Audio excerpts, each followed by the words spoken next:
Good afternoon, everybody. Good afternoon. Welcome to Brainfood Live on Air. It's episode 179, bringing it to you, employer branding during recession times. Isn't it an appropriate show to do?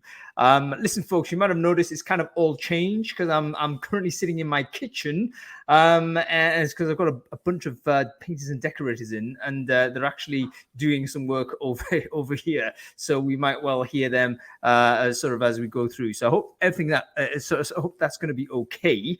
And indeed, we're having technical issues everywhere else as well. As Adam is here, and I believe he might be having some problems getting on screen also. But let's see what happens. He's invited and he's going to join shortly, in which case we're going to be figuring out whether we can hear him okay or not. So Wait, Adam, I don't know. Can you hear me now? oh, good Lord. Wait, can you hear me now? Yes, we can. I can hear you. Yeah, can you hear? Can you hear? No? All right, so we have this kind of disastrous scenario, but you know what? It's live streaming, folks, and you can expect disasters, can't you? Anyway, let's just test whether everyone can hear me okay, because that's actually more important. And I don't mean to denigrate Adam here. But can you give me some indication on Crowdcast whether the audio is fine? Please do let me know whether you can hear me and see me okay. We should be live streaming this, I hope. Somewhere on LinkedIn. Is this going out? Why are we offline? Christ, nothing's happening properly here. That's so annoying. Okay, so nothing is really nothing is happening according to plan. But let me just quickly do some quick customizations here, and we'll get it kind of sorted for you. You're gonna have to bear with me, folks. I think LinkedIn is waiting for us to come on stream. Let me just copy this. First time ever, we're going to try and launch it whilst we're on air somewhere else. Let's save that. That should work. And something should be happening, I think. Let's go. Broadcasting away. All right, listen, it seems to be working on Crowdcast, so we're just going to have to crack on as best we can. I do beg your pardon, everyone, that should have been watching this elsewhere, but we're having like major issues technically today. Adam, one last try. Can you hear me okay, or can you contribute at all? What's the audio like? Can't hear you, man. That's going to be disastrous. Okay, fiddle with it. We might have to bring you back. We're going to drop in the guest straight away, and then we'll have sort of them on air. Hopefully they'll be able to speak, and we can kind of get on with the show. So have a fiddle with it. It's probably something in system settings, I would imagine, that's causing sort of that to do what it's doing. So give that a shot and let me know sort of how that operates. Let's save on there. Why does that not power through? It should do. Okay, Claire, I'm going to bring you on. Boom. Let's do this here. Hey, the important thing, folks, is not to panic. All right, there's like 3 Claires. That's brilliant. Okay, one of these Claires is coming on. I hope it's the right Claire. Let's bring Paul on as well. Paul Bhangoo, there he is. Boom. I think Susan's definitely here. So let's see if we can bring Susan on as well. Hey. Oh, there she is. How you doing, Claire? I'm all good today. Yeah, it's been a mad old week, but yeah, I feel like I've been stretched this week. Been stretched, lots of things to do. It's been busy. It's been chaotic week, hasn't it? It's been chaotic today. Never mind just outside. But here we have Paul as well. Great to see you, Paul. And hopefully Susan will be joining us shortly. In which case, we're going to be able to. There she is. There's Susan as well. Let's do some quick introductions. I think all of us have been on the show before. Maybe Paul for the first time, but Claire and Susan definitely not. But let's do some intros. So, Claire, can you introduce yourself firstly? Who are you? What it is you do? Sure. I'm Claire Bush. I'm VP of Marketing for Adway. We're a social media automated recruitment marketing platform, and I head up all of the marketing. And yeah, it's kind of fun. Great stuff. And actually, Adway are sponsoring today's show, folks. So do make sure you check Adway out. Claire, as you're on screen anyway, would you like to say a few more words about Adway? Like, why should people care about this particular product?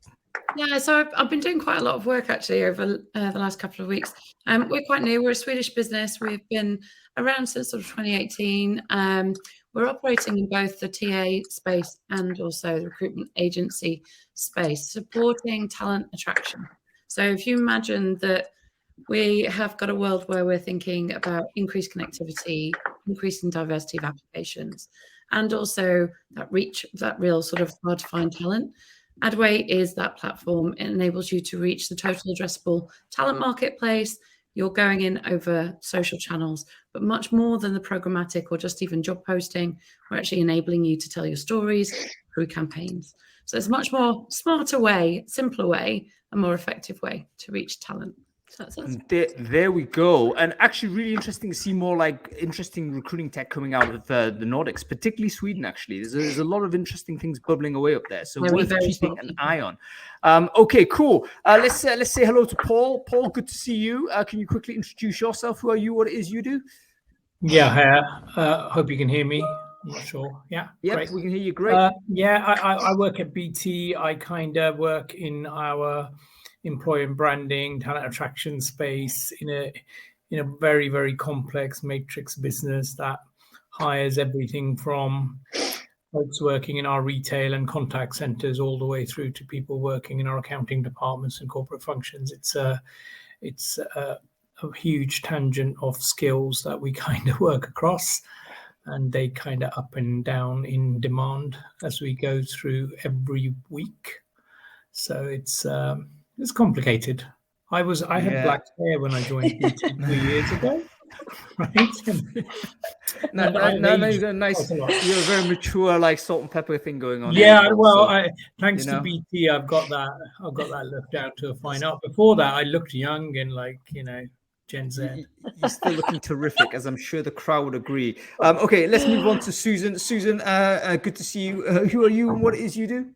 Hi, everyone. I'm Susan LaMotte. I'm the founder and CEO of Exaqueo. We are an employer brand and experience consulting firm.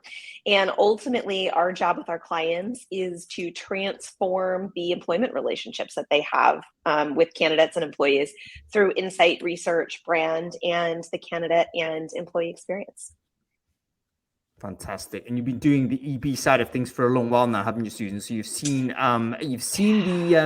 the environment change, and that's probably where I want to get started on, really, because my conception of employer branding is that it sort of emerged as a concept distinct from recruitment marketing, distinct from talent acquisition, around maybe 10, 15 years or so ago, just as we were starting to get this kind of like economic boom period where essentially it was all about growth. The big drivers behind EB was about talent, competition for, how do we recruit all these people, et cetera.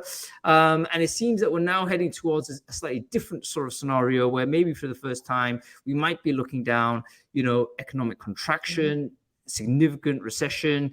In the UK, we're talking about maybe the longest recession we've ever had on record. So this kind of talk is starting to emerge. And of course, we're seeing huge dramas in the tech world with, dramatic high profile layoffs and all the rest of it going on. And it seems that maybe the economic environment is changing. How does that going to change what we do in EB? So that's the topic of this conversation. Let's start with you on this, Susan.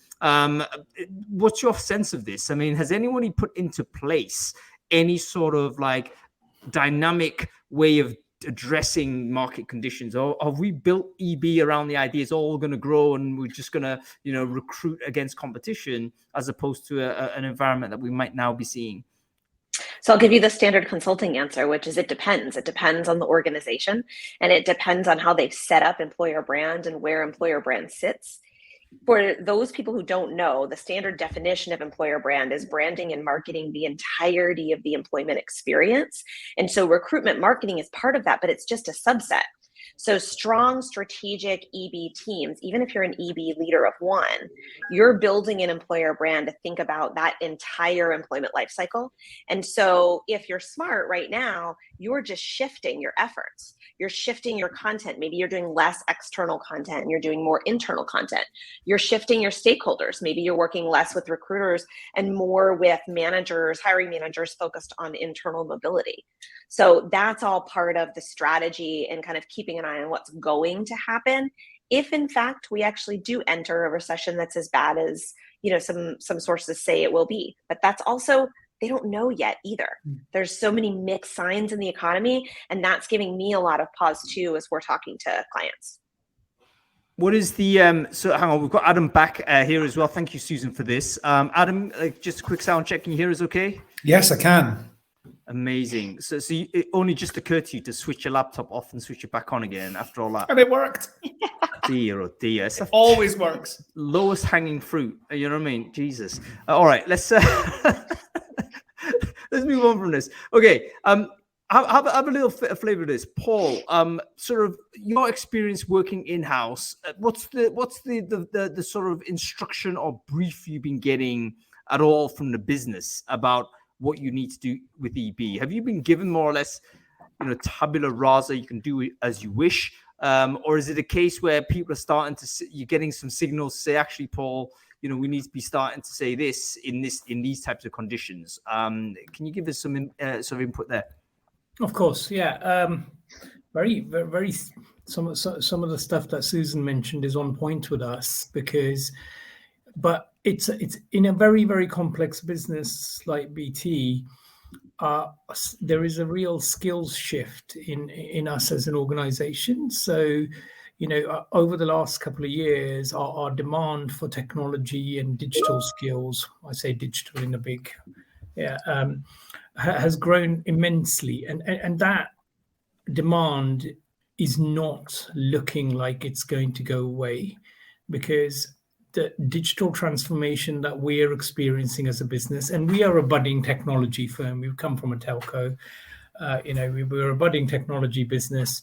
And that demand to shift us from where we are to where we need to be, you know, is not likely to slow down. However, we have many different areas to the business, customer facing, retail, all of these areas, which obviously will feel the impact of a slowdown or a recession. And interestingly, in my conversations with the business, they don't tell me do whatever you like with employer brand. They kind of say in our space, and we almost have about 5 or 6 businesses sitting in one.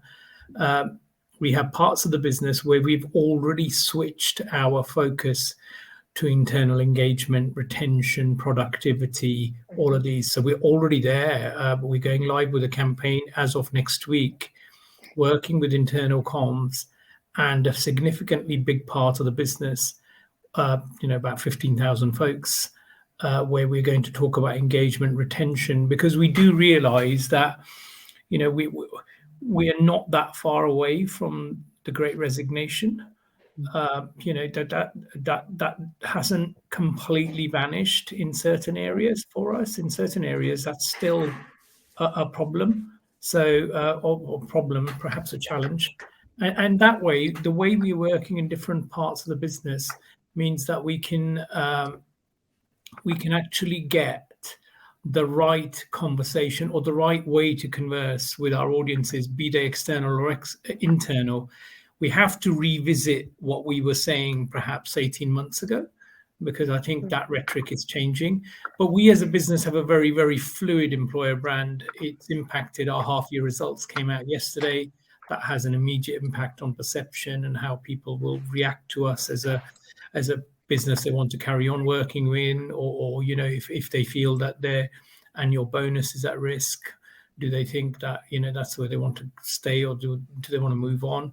So all of these things kind of feed into the way we actually go out externally, or the way we are in some cases already looking to do the internal piece. Very much changing. Every business kind of demands that internally. So I feel like I do the employer brand for about 5 or 6 businesses in one. You know what? That's actually a kind of exactly the sort of example we're looking to hear from, like the dynamism of EB, right? Because you've got to be aware as to the milestones that are occurring within your business. So, for instance, the quarterly reports or the annual reports or whatnot, these are big news for everybody. We saw it actually just a couple of weeks ago, didn't we? Maybe even just a week ago, where all of the big tech firms were announcing their quarterly results. They were all down against expectations, and of course, that is the dominant conversation, internal and external, with the business. Everyone's perception is different. So if you're a candidate and you're hearing about a company, obviously the media will have its own kind of task of creating its own narrative. But if you observe this and that's what you're hearing, it's going to have an impact on your perception of the company. And if you're internal to the business and your compensation is going to be pegged to revenue, let's say, then of course that affects you as well. So it seems to me pretty simple. One of the things EB should be doing is pegging your review points sort of at the milestones that are locked into the rhythm of your business. Is that something that EB does, or is that something that do we think about that at all? I mean, what are your thoughts on that, Claire? Yeah, it's a biggie, isn't it? Because you've just basically kind of summed up my week. I've just been spending a week looking at submissions for an awards coming up, and you know what, having to see or kind of work through all of the missions and all of the visions and then all of the creativity, and for it to have that one moment in time impact. I think that's the other thing about what you do. You're sprinkling fairy dust constantly and trying to keep that kind of momentum alive for the business. I think also as well that if we take whatever lessons we got coming out of the recession in 2008, 2009, that was a place where we really put EB on the map. And it's where so many organizations really kind of went, you know what, we need something more to tell our story. We need something more that's compelling, that's going to grow with our business through the good times and the bad. So effectively, brand management is something that most marketeers will know of. I certainly have also been on the sort of, first out in a recession looming kind of marketing space. But brand conversations are so important. They kind of almost need to have an always on. And you then become that sort of driver of whether or not you're going full pelt, seventh gear, or if you just roll back to sort of gear 2 and whatever and keep things ticking along.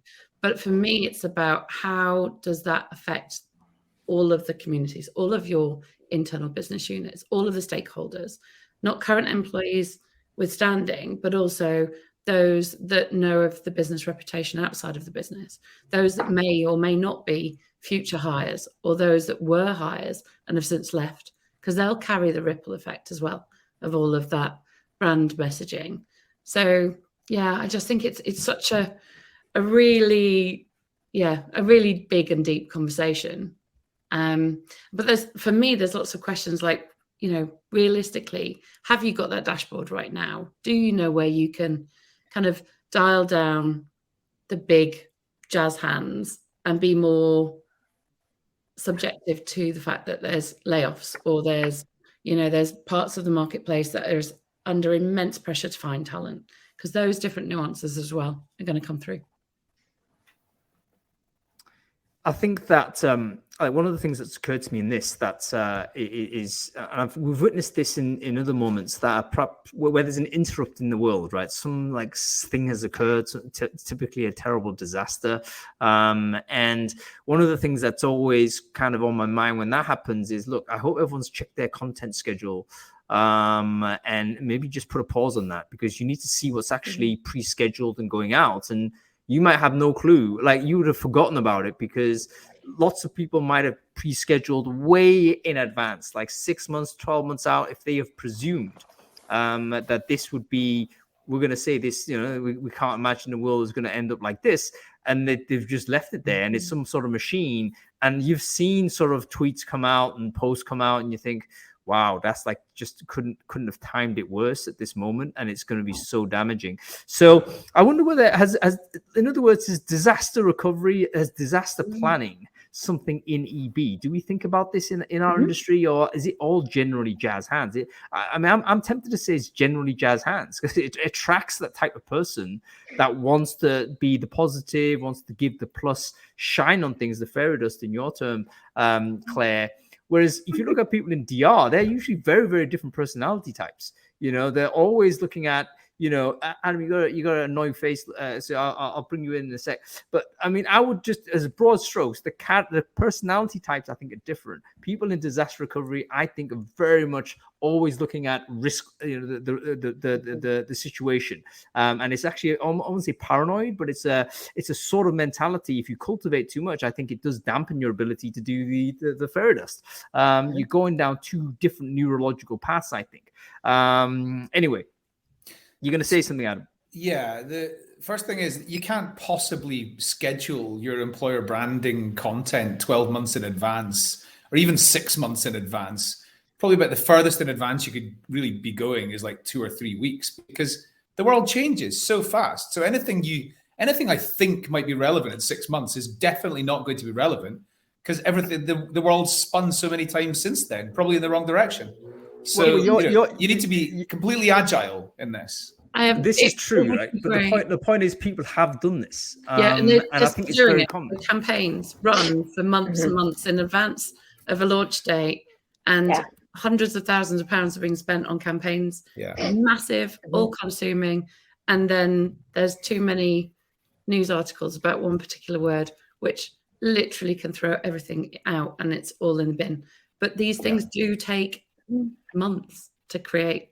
I agree, Adam. It would be an absolutely beautiful world if you could just spiral it up. When I don't think organisations are in that play yet. They're not able. Well, in that case, anybody that's not needs to get a lot more agile, because anything you're scheduling even a month in advance, unless it's for events or something, anything a month in advance, the message is probably not probably as effective as it could be if it's, you know, created in real time. But one other thing I just wanted to say about this is I'm really glad that we're talking about macro things, and we're not just talking about what's it like to work at this company and career stories and the job descriptions or the job adverts, because unfortunately I still see it every single day in employer branding job descriptions. Is all focused on what I keep banging on about, which is the point of sale material.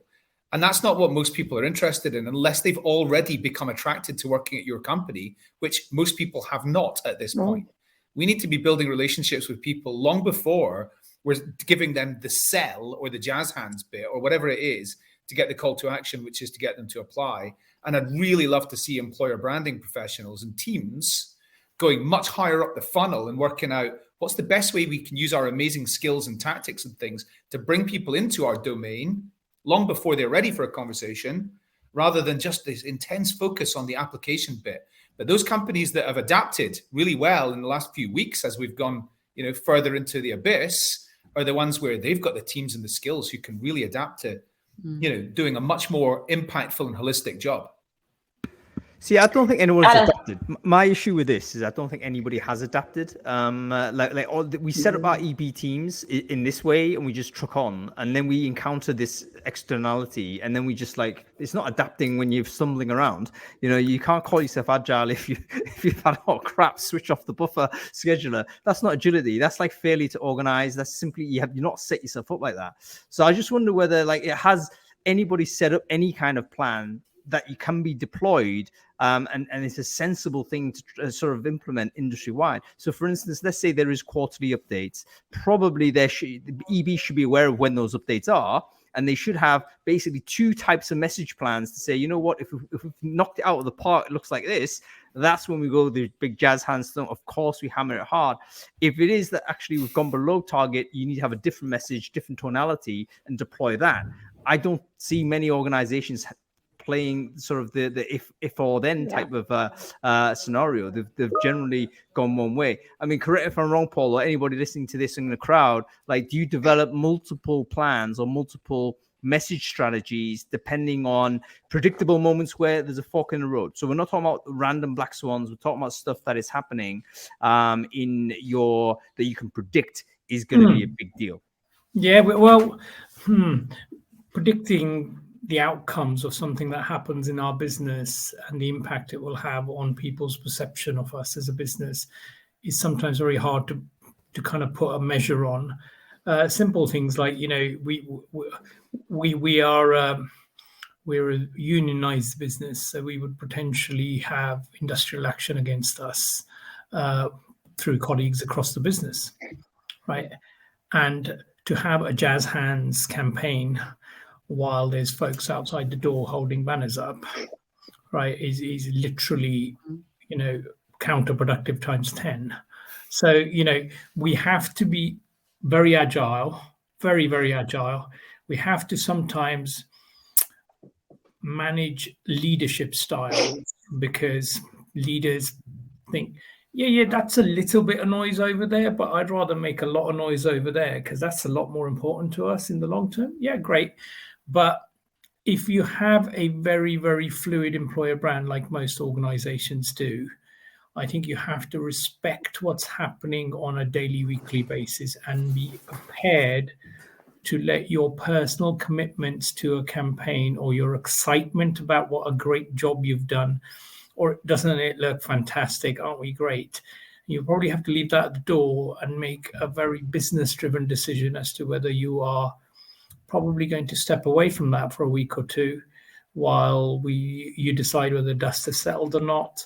In other cases, you have to also probably help the business step over their fear factor in certain areas where every little issue sometimes is seen as a big bump in the road, right? And in our world, there are bumps in the road every day. And if you kind of turn the taps off every time you hit one, you probably wouldn't get going. So measuring that and probably using your experience to be able to guide different leadership styles around where you need to be agile and where you need to be brave, I think is probably the challenge that comes back to us, because the one thing we forget is that our experience in this space as experts is exactly why the business hires us to guide them.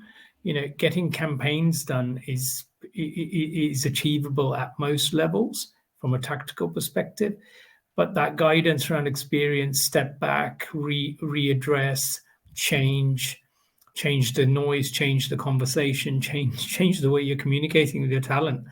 All of that are hard decisions when you've spent 2 months coming up with something you think is going to win 30 awards and you're going to be drinking champagne flutes all night. Hard. I think there's an important element to what you're talking about, but one additional thing I want to add, and that is all of this is dependent on two things. Where does EB sit in the organization and at what level of seniority? If you have an employer brand leader who is considered an executive or a director and is literally sitting at the same table with the CHRO, your ability to be agile, your ability to accomplish the things you're talking about, Paul, is much easier than if you're an individual contributor, employer brand manager, sitting in talent acquisition, hidden down and reporting 7 levels up. Because number one, you won't even be aware that a RIF is going to happen or a layoff's going to happen until it happens, right? You won't be part of that conversation. And then 2, it's also important to know that you won't be able to influence the importance of employer brand as it relates to the intersection of PR, internal communications, and marketing. And so to be agile is a great thing, but most employer brand practitioners right now are sitting in a place where they don't have that kind of influence because they were hired in through talent acquisition. And so they can't make those changes. One of the things before starting Exaqueo, I ran the employer brand function for Marriott. This is over a decade ago. And one of the things I lobbied really hard for was for employer brand and internal comms to be the same team. And ultimately they did that. I don't know where it sits now, but ultimately they did that. And that's because they are the same thing. Internal communications is just an extension of employer brand. So if you don't have the same people at the same table, when a decision like that is made, communication across the board isn't aligned. And then everything gets cascaded. By the time it gets to your employer brand practitioner who is, scheduling content to go on your, careers TikTok or your careers Instagram, then yeah, of course it's going to be late. And of course it's going to be, it's not going to make sense, right? So it's all about the seniority level. If your CHRO doesn't care about the importance of employer brand during this time, then you're going to have a really hard time driving impact. Can I just say that I agree so much with what Susan just said that I actually even take it slightly further. So I agree with EB and internal comms being together, but something that's even a bit more radical, which I think is even more effective, is whoever's leading the people, entire people function, that person's primary responsibility should be about employer brand. And everybody, whether it's Comp and Benz, whether it's L&D, whether it's internal comms, whether it's recruitment or employer, whatever, the number one responsibility of that person leading HR has got to be employer brand. Everything is subservient. Adam, can I give you jazz hands for that?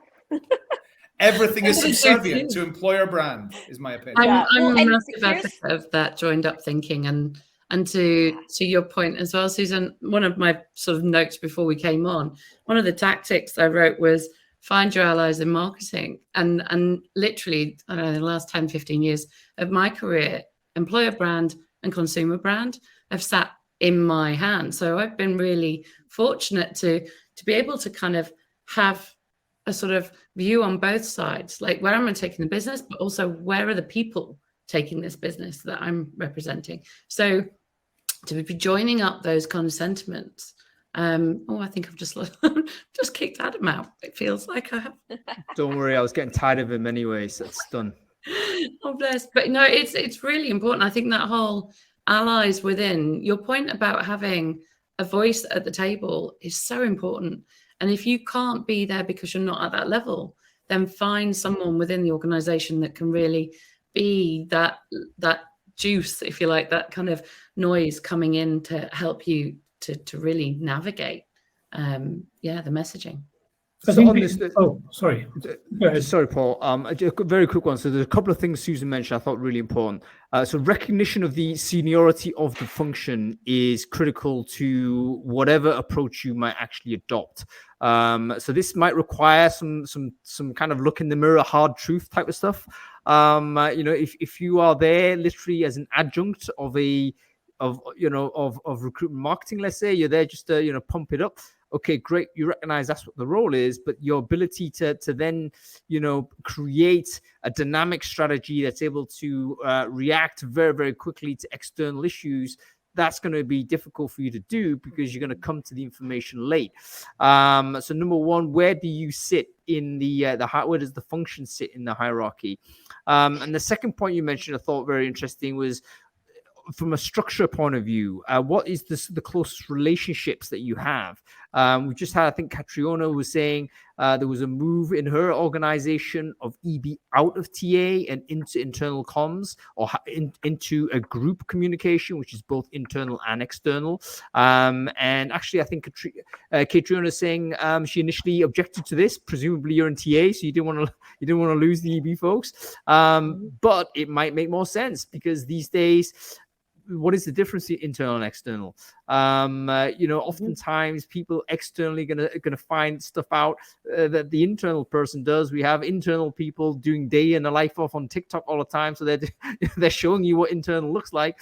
So the boundary between where the company stops and the market starts, that's been fading away for a long time. That's a very permeable boundary now.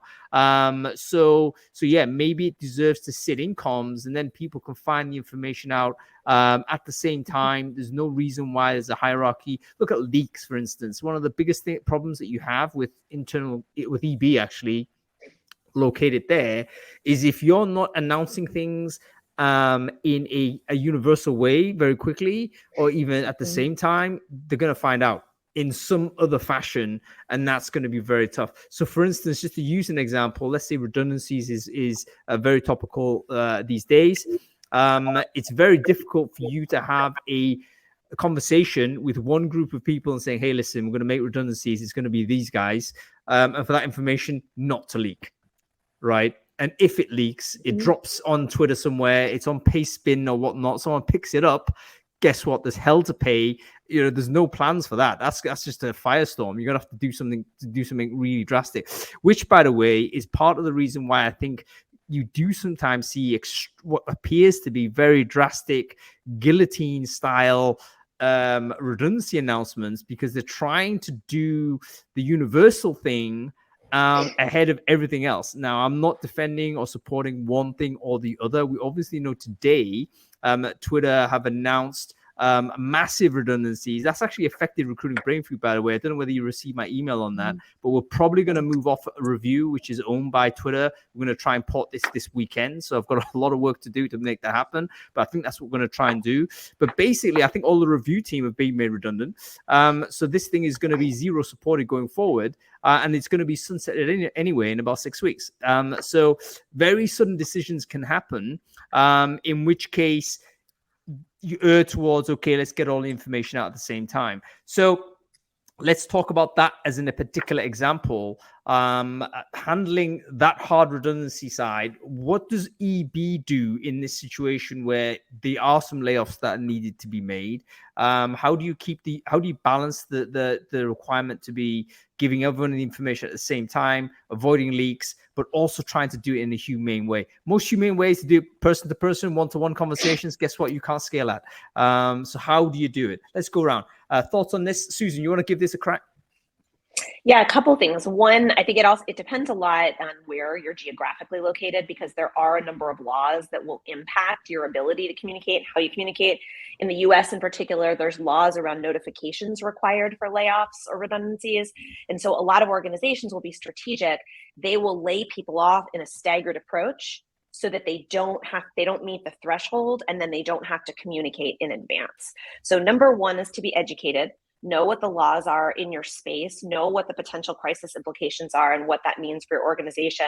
Number two is to have plans in place, literally like a plan A, B, C, D, etc., so that when something does happen, even if you're not senior enough to be aware of it ahead of time, you immediately have a plan that's already been approved, that your manager is aware of, that you can put into place. And that's things like looking at your content to see what's been scheduled that you need to change. That's having communications pre-approved so that all you have to do is cut, paste, and post if you need to. And then three, have a communication train, right? So who else in the organization needs to be reminded what they can and can't say, and give those communication points, talking points themselves. So if you're starting to do redundancies or layoffs, you should already have written talking points for your recruiters that you can give to them, so that when they're doing outreach, because you might be laying off in one function, not another, they know how to answer certain questions, they know what to say, they know how to address those questions. And then last but not least, you need to pay attention to every public channel that your organization has, so that you're aware of every time your CEO is communicating. So if you're getting ready to do a layoff and your CEO is going on TV, you better be listening to that. You better be sure you hear everything she or he says, so you're prepared to support that. Those are some of the things that I would do. I hope people are making notes there. Some really good points by Susan. In particular, I think in order to draft these plans, you've kind of got to do it when there's no risk of redundancy, right? Because if you start drafting it when the clouds are on the horizons, then people are going to put 2 and 2 together, and that's going to leak out. So really, it should be just a standard part of, this is how we do it when we have a sort of making redundancies. This is a scenario we have to plan for. It's almost like someone who is going like a martial artist, for instance, or anybody who's in combat sports. They're going into an unpredictable situation in the ring. You have to just plan for what happens. What happens if, I break my wrist, therefore I've got to fight this way. This is how you've got to do it. You can't just assume it's going to be hunky-dory all the time, even though, as we've discussed before, typically EB, you're hired, there's personality sort of fit, and also the function is all about, doing the plus. Sometimes you've got to handle a minus. Okay, any other thoughts on this? How do we do it when there's we do need to make quick redundancies? There's a big chop happening. What's your thoughts on this? Let's go around. I think it's an important one to spend a bit of time on. Claire, do you want to have a thought on this? Yeah, I was just thinking, everything that Susan just said obviously is so important. And I think when you've done sort of internal comms, or you've kind of had that mindset of communications externally anyway, you've always got that mindset of reputation management. So maybe that's something that if your EB strategy right now isn't holistic and that you don't have the full scope, or you're mid-flow of creating it, make sure you do put a reputation module in there, or you kind of sit down with other stakeholders in the business and think about that reputation management for both ends. So, you know, also as well, what could be really, really awful to see is when the world's falling apart, and then there's this one beacon of light, and you want to shout from the rooftops that everything's actually really good where you are, and you know the world is actually really sunny, but one wrong word in that message to kind of bolster and keep everybody up will basically turn everybody against you. So you've got to be really good at managing and landing where those messages are. Work with PR firms, work with consultants in and outside of your business to give you that kind of sentiment view. And also as well, it's probably really important to dig into any ERGs, communities that you've got within your business to understand what is the actual lived message, not the message that you put out in your communications, but the ones that are really being felt. And if you can create some kind of feedback loop to keep that always on, that then becomes your temperature check. So many brilliant employee engagement tools out there can do this day to day, week to week. Really massively important that you've got those turned on in any time of year, but especially if you're looking at, you know, kind of going into a dark patch. Claire, can I just add one thing that you just said that I think is really important is the crisis PR piece. So my husband does crisis PR. And one of the things he said to me is never talk to anyone in HR. So for anyone listening today, if you do not have a relationship with your PR team, go create one. Take them to coffee, take them to lunch, hop on a call.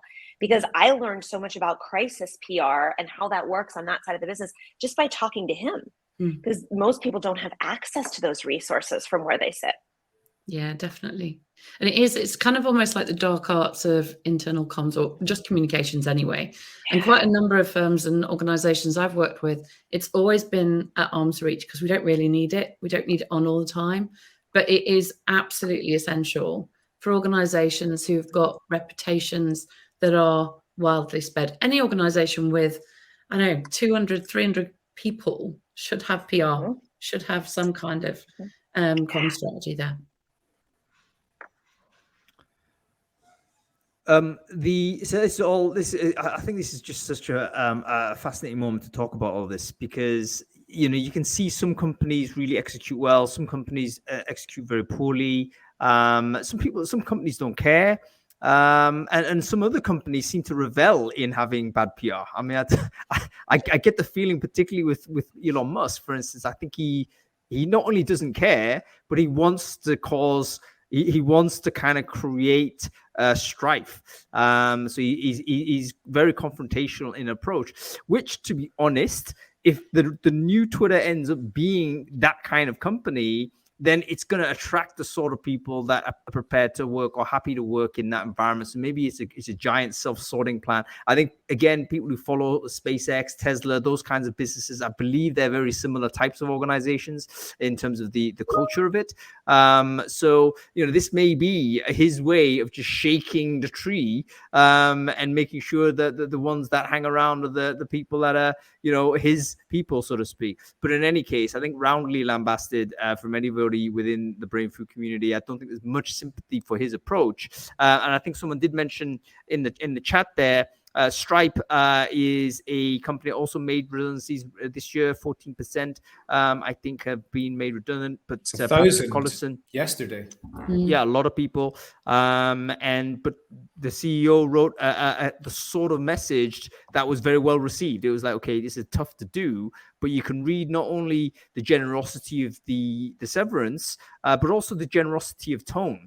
You could read the humanity in the words there, which didn't appear to be the case with the lightning rod du jour with Elon Musk. So in any case, that's different personalities, different CEOs, and what have you. So perhaps that's also a factor to think about.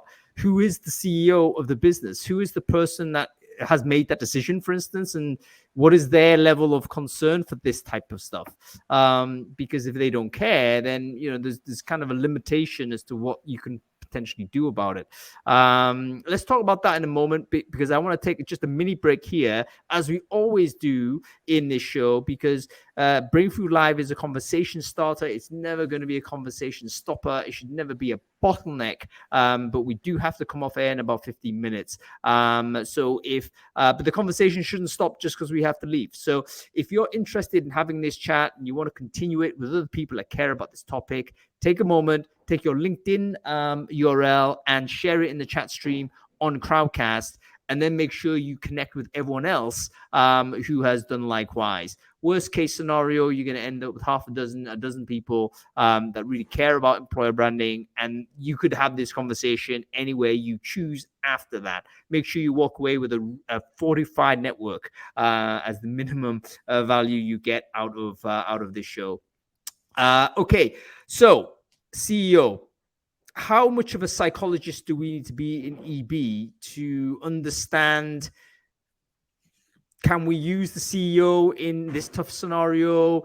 Do we decide to get him out of the picture, him or her out of the picture if they're not particularly good at this? I'm again reminded of the better.com CEO who mass fired people on Zoom, which I didn't have too much of a problem with. I think he's trying to be personable, but his video manner was so bad. It just looked like, wow, he doesn't actually care, and it was a vanity piece for him. So do we need to assess that? Do we need to look at the CEO and think, you know what, that person is a natural asset at delivering the bad news, or this person, you know what, they're gonna just hash this and make it worse. We've got to shove that person away. What are your thoughts on that? Go ahead, Adam. If the CEO is not the person who puts their hand up immediately to say, I'm going to be the one who briefs the organization, and I'm going to do it with humanity and compassion, and I'm also going to make sure that the people who remain with the business do not feel like they're with a business that's got problems. If that person can't do that and you're going to question that, get out of that business. That's the wrong leader, and it's therefore going to be a bad exec team, and it's going to be a shitty business. Well, that may be true. That's not very helpful, though. I mean, so you're obviously you're going to resign. Get out of the business. But you also have a responsibility for as long as you're in the business to do as best a job as you can. So in that scenario, you might need to usher away the CEO, or even preempt the CEO, or even kind of like train them. Go ahead, Claire. Yeah. It is something that you can, like, it's not just a fait accompli. If that person isn't stepping up, I think it's probably because personality-wise, that's not their strength or strong point. And a lot of CEOs and the kind of business leaders I know, they are people who are able to really command communication, but not necessarily in front of a camera. So it's all about finding their channel that works for them. And, even if we look back over the pandemic stuff, there was lots of really great leaders that weren't necessarily very visible, but then suddenly came up and went, actually, you know what, I am going to write a letter. Airbnb boss was there. I mean, it might be very different in terms of being present and being visible for his team, but actually, on camera or having a social profile is just something that they don't do. So there's always a platform. I think it's about working out what is that right platform, what is the right cadence, and the level at which those communications hit. And again, it's not something that I would ever recommend someone does in isolation. And any boss that goes out there and does it in isolation, that's the person you want to get out the door, because they are literally not in it for anybody else. Yeah, that's a really good point. And Adam, I get your point, by the way. The CEO should be the person stepping up. But I guess the additional point I was making was that sometimes the CEO it doesn't have the skills for it. Again, remember the crying CEO, for instance? I mean, that guy, he wanted to do it. Like someone should have pulled him up and said, listen, this is not a good idea. Your manner, or at least your approach here, is just going to cause people to have a very negative view. So, and unfortunately, CEOs, of course, have the most power in the business, and if they want to do it, they can do it. Okay, Paul, your experience on this, and let's say it's not about BT, it's all about your prior experience about judging the leader of the business. Are they suitable to be the message carrier? I've worked for a really interesting range of leaders. Really, really interesting. I worked in media. I worked for advertising agencies. And now I worked in big business. I have met and worked with a lot of interesting folks. When it comes to delivering bad news, it's very, very, very tricky to find a confident leader who's willing to put their hand up and say, I'll be the guy who'll take the news out because it's bad. And I want to be the guy who delivers it, because then the organization realizes and sees me as an empathetic, sympathetic person. They usually like to distance themselves from bad news, and they're more interested in controlling share price sometimes, or controlling their customer sentiment. You're going to half your workforce. How are you going to still deliver for me? That question is tricky to answer. So that's usually the area where their focus tends to spread to, rather than perhaps dealing with the hearts and minds of some of the people who are currently feeling turmoil, uncertainty in a business. So selecting that leader, selecting the right voice to take that message out is a challenge for most businesses. Also, it shouldn't always directly fall in the lap of HR. You're the HR leader. Why don't you take that news out, and we'll stand over here and watch you do that. I think when you're talking to people, I think you really need to be true and authentic and honest about exactly where the organization is. I personally, in my career, have been made redundant twice.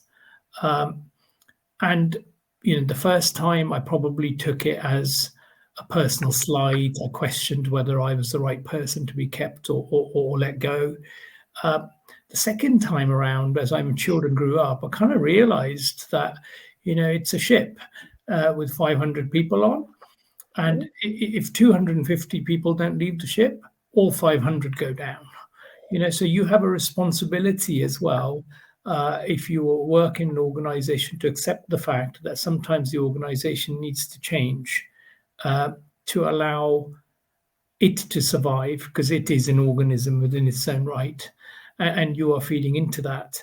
But ultimately, the leadership and the sentiment, the conversation and the messaging around managing decline, managing a business in that recession piece, I don't think should be purely owned by the one leader. I think it should be owned by the leader who you probably have the most trust in your area of work, and you're more likely to believe.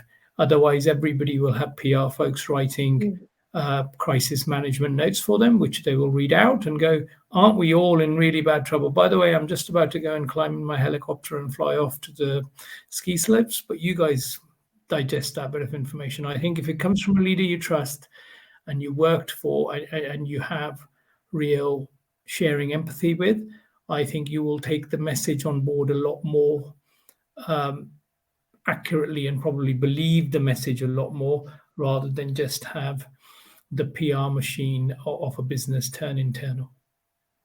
I think that's really interesting as well. And if you look at, like Lee's just put in the note saying that Musk has just announced that you'll get an email if you've been let go from Twitter.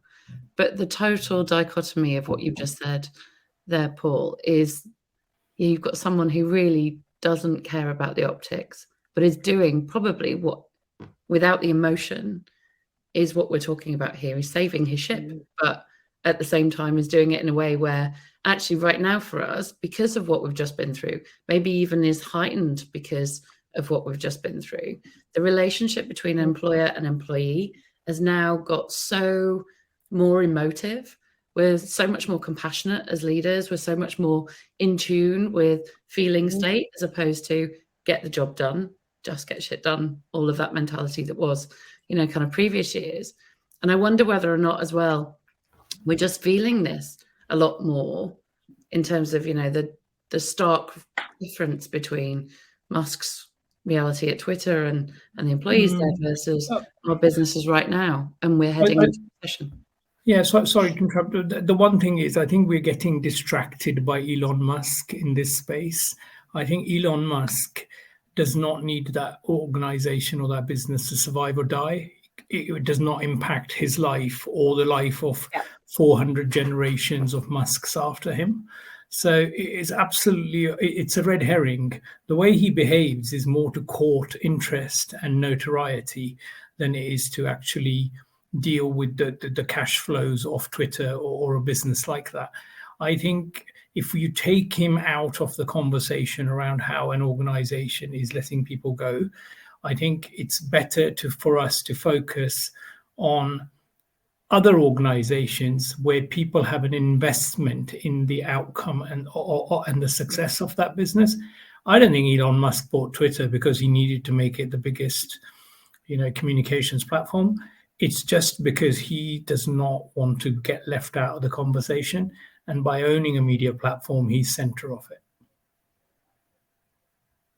Yeah. Interesting. Very interesting as well. And it is going to be, I think, the one thing that we're constantly going to see. But you're right. But then where's the smoke and mirrors kind of really going to be pointed? I mean, there's so many, sort of propaganda stories that we can see and say over at so many different organizations, public and private. Yeah, it's going to be one to watch for sure.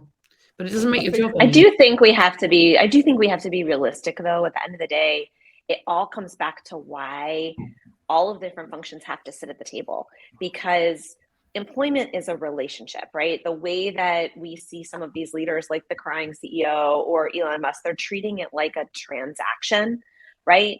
And so they don't care. That's fine. Lay people off. Elon Musk doesn't care that, people are going to have a poor brand perception of the employment experience. He doesn't care about that because he will be able to recruit people who find his projects interesting, that want to work on them and say that they did.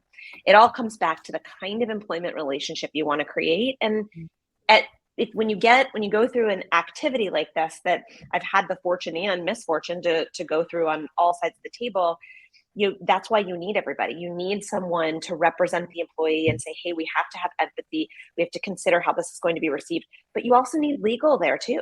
Sometimes you can't empower your managers to deliver the message because there are legal implications to not everyone receiving the message at the same time. You've got to shut off access to content.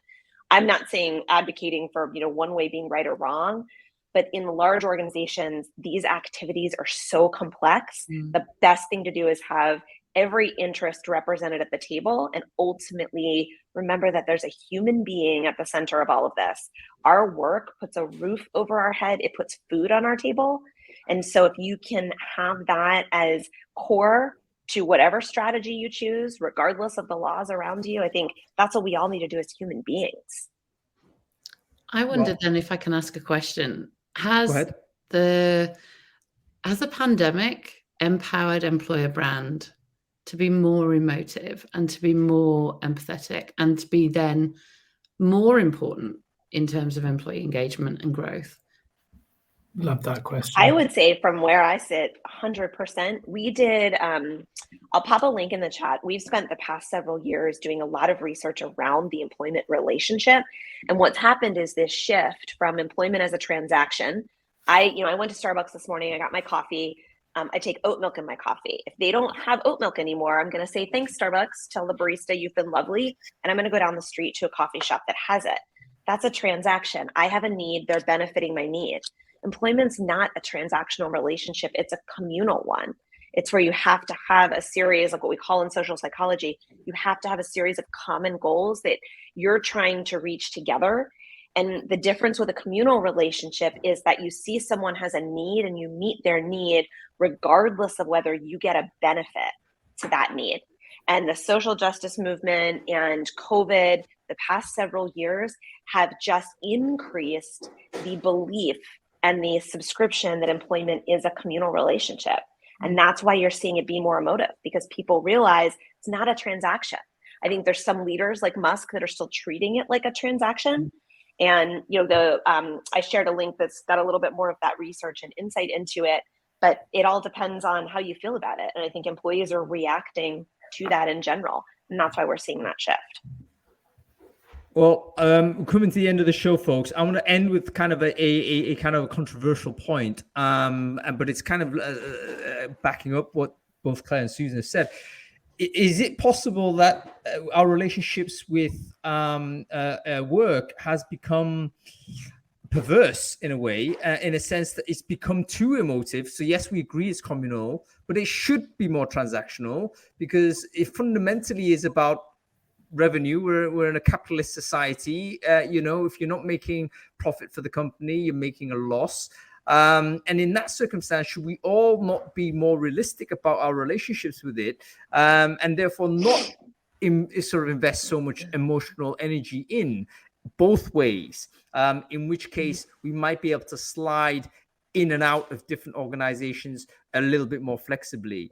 I don't know whether that's true or not. Maybe that's a conversation for another time. I don't think it's a dystopic one, because I think we see it already, where people are doing multiple jobs with multiple employers with the portfolio careers. Who here doesn't have a side hustle? We're all doing stuff which tells us that actually we're pulling away a little bit from this like super intimate relationship with an employer. So perhaps that is the future.